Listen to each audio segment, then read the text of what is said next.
Places I went to feel better but ended up leaving feeling worse, by Kasey Shelley. Dublin Soundscape by Melissa Ridge. Dublin Spoken by Hazel Hogan. I hold my hands out to the rain and know that I am home again.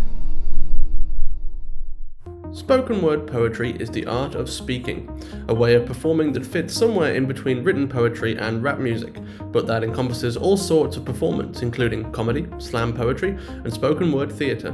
Spoken word is often associated with political movements and inspirational TED Talks, but it reaches far beyond that, allowing people from all different backgrounds to express their own unique voices and experiences. Dublin, a city steeped in literary history, seems a perfect fit for an art form all about expressing ourselves through words.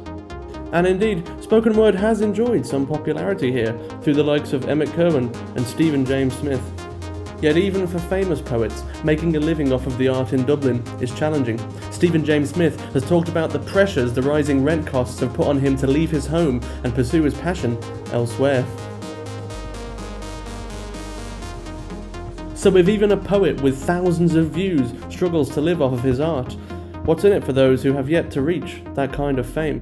Is there some higher calling that pushes poets to keep writing, performing, bearing their souls to the world? Here's what 3 driven, up-and-coming poets had to say. It kind of, in a way, became another type of therapy, doing the poems. About 3 people came up to me, like, crying their eyes out, and I was like, oh Jesus, this works, I affected people. I couldn't talk to people in like a crowded group. I couldn't call attention to myself, so I never ever thought that I'd have a career talking in front of people.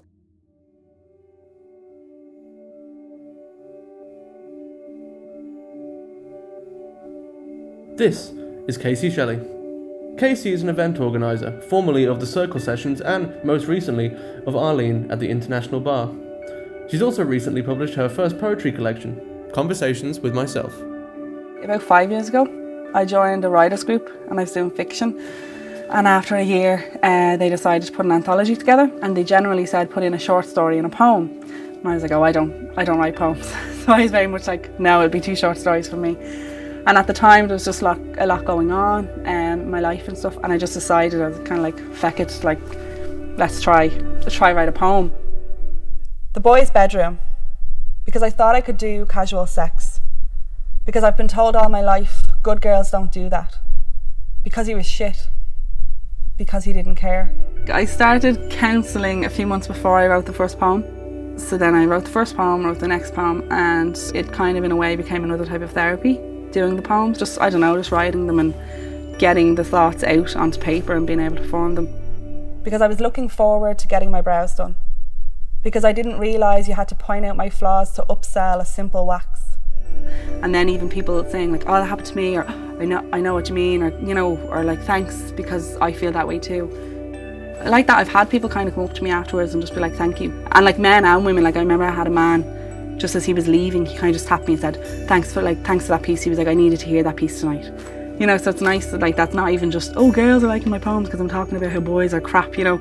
It's men as well are like, God, like, yeah, no, that's a really good piece, or I needed to hear that piece. It's great to see, you know, familiar faces come in and perform new pieces. So what's your P's and Q's now, girl? You're on your final warning. Don't hold up your head too high now, or you'll be crushed by the glass ceiling.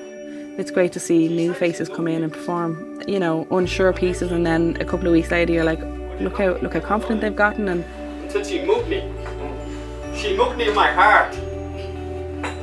I thought we'd never part. My friends who would never in a million years have gone to open mics, or gone to poetry nights, or gone to different gigs or releases, and they've gone because they were going with me. And once they're there, they love them and they enjoy them, and now they'd happily go to them again. But if I wasn't involved and I just said, oh, look at this, will we go to this on Sunday? They'd be a bit like, no, let's go to pub, or let's go to cinema, or let's go, you know, wherever else. So I think maybe half of it is a mindset. It's just like, because you don't know what it is. This is Hazel Hogan. Hazel started out by founding the legendary event Words in the Warehouse in Grange Gorman, and since then, she's become a feature of the Dublin spoken word scene. I wouldn't say that I have anything that anybody else doesn't have. To be human is a really special thing, and I think poetry is a good medium for the human experience. So I think as long as you're kind of just aware of like how miraculous this even is, then that's poetry. I hold my hands out to the rain and know that I am home again. The raindrops on the Liffey remind me of sparks of electricity. The river is the access to this city. The first night I performed, it felt really special to me. I was doing a pretty raw poem, it was very close to the bone. I just got up and was just like, oh, I'm just gonna do this, blah, blah, blah. I just closed my eyes and completely got into it, and I just remember that feeling. It was a feeling that I'd never felt before. So I did the poem, and then I just opened my eyes, and one person stood up and started clapping, and then I just got a standing ovation from everyone. And about 3 people came up to me crying their eyes out, and I was like, oh Jesus, this works, I affected people. The lights shimmer and glow, refusing to let go of the past. Dublin holds so much history. The flow of it is in my body, the skyline etched in my veins. Well, there's this idea of the ivory tower, you can only read or write poetry if you've read the greats, or I don't know, gone to a great school where it's taught. Back in the day, it would have been seen as a very male thing. We only know the male writers from the past. A lot of women's voices have been forgotten. So I think it's really important to break down those walls and break down those barriers and hand it back to the people and democratise art, because art is to be enjoyed, and it's one of the things that is great about living and about being a human.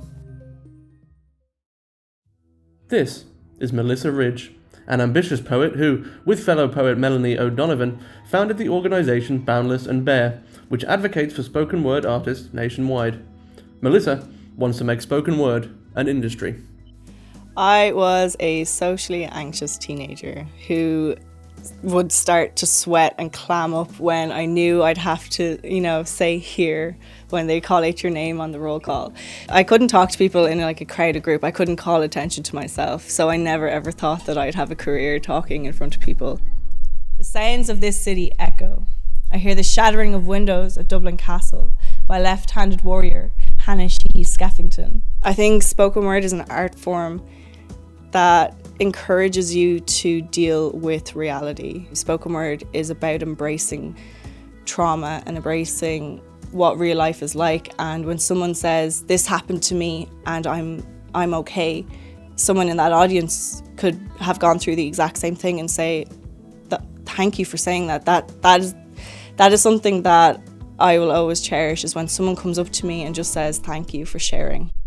These stories never die. As above, so below Dublin. I hear the bullets ricochet off Daniel O'Connell. I hear the explosions at the GPO. And Ireland has this rich history with oral traditions and storytelling. So I want to bring that back. I want to bring back that excitement and that interest, and just show people that literature isn't what it was in school. It's actually, it's real time. You're learning about things in real time. Poets are the historians on the ground, you know what I mean? They're documenting history as it's happening. I think the biggest obstacle spoken word has with receiving funding, when you go on to the Arts Council website, or if you're applying for a grant, there's no box to tick for spoken word. You've got theatre, you've got literature, but spoken word is an amalgamation of the two and so much more. So it's very hard to describe what you want to do when it doesn't fit into the parameters of this form. If you know how to market yourself, there's always money to be made in different avenues of poetry, This is Lewis Kenney. For about 6 years, he was one of Dublin's most popular spoken word artists, but recently he's retired from poetry after becoming disillusioned with the art form.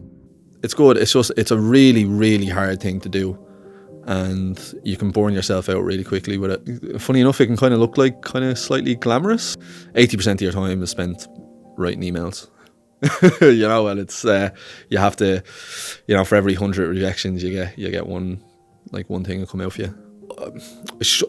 I think I struggled with my identity and ego. It's a hard thing to take up the mantle of being a poet, because then that becomes who you are and it consumes you.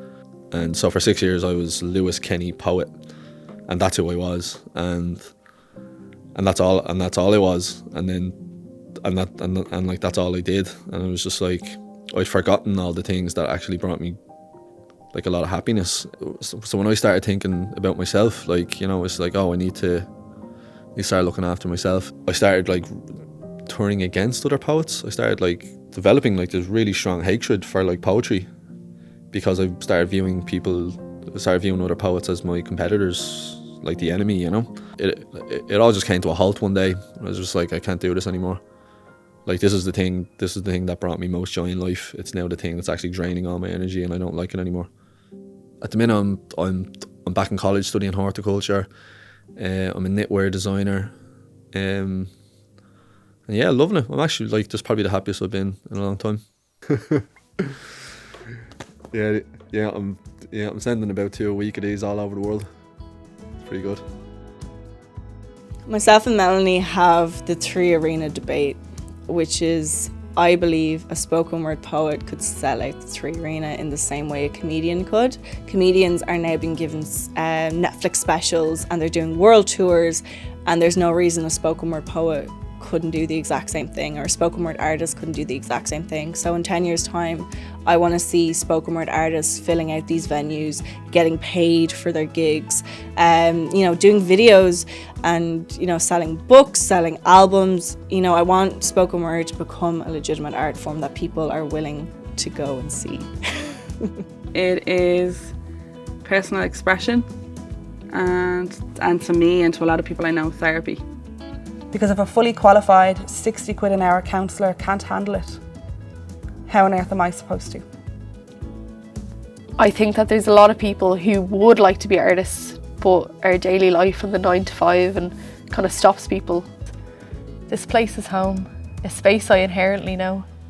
The steps through the bustle, I hear the street traders hustle, their voices in chorus with the rain. It's accessible. It's probably the most accessible art form out there. Anyone can do it. Anyone can do it. You don't need to learn an instrument. You don't need to train.